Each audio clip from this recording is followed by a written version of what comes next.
Morals and Dogma of the Ancient and Accepted Scottish Rite of Freemasonry by Albert Pike. This book is in the public domain.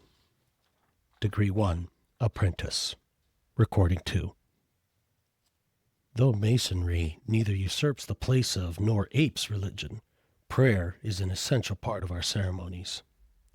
It is the aspiration of the soul toward the absolute and infinite intelligence, which is the one supreme deity, most feebly and misunderstandingly characterized as an architect. Certain faculties of man are directed toward the unknown: thought, meditation, prayer. The unknown is an ocean, of which conscience is the compass. Thought, meditation, prayer are the great mysterious pointings of the needle. It is a spiritual magnetism that thus connects the human soul with deity. These majestic irradiations of the soul pierce through the shadow toward the light. It is but a shallow scoff to say that prayer is absurd, because it is not possible for us by means of it to persuade God to change his plans. He produces foreknown and foreintended effects by the instrumentality of the forces of nature, all of which are his forces.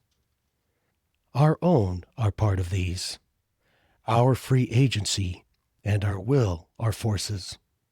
We do not absurdly cease to make efforts to attain wealth or happiness, prolong life, and continue health because we cannot by any effort change what is predestined.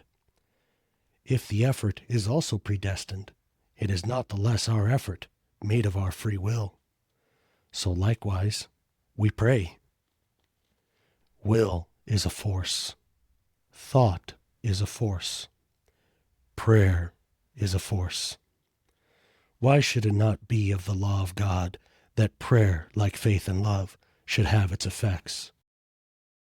Man is not to be comprehended as a starting point or progress as a goal without those two great forces, faith and love.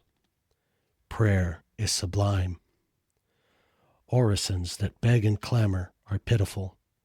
To deny the efficacy of prayer is to deny that faith, love, and effort. Yet the effects produced when our hand, moved by our will, launches a pebble into the ocean never cease, and every uttered word is registered for eternity upon the invisible air.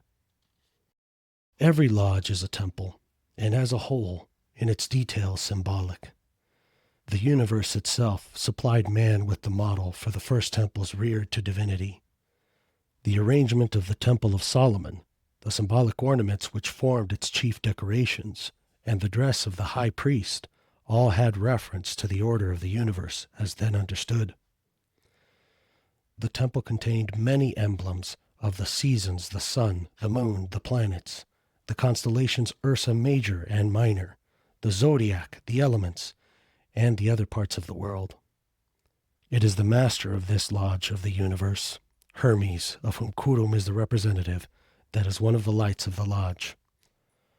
For further instruction as to the symbolism of the heavenly bodies, and of the sacred numbers, and of the temple and its details, you must wait patiently until you advance in Masonry, in the meantime exercising your intellect and studying them for yourself. To study and seek to interpret correctly the symbols of the universe is the work of the sage and philosopher. It is to decipher the writing of God and penetrate into his thoughts. This is what is asked and answered in our catechism in regard to the lodge.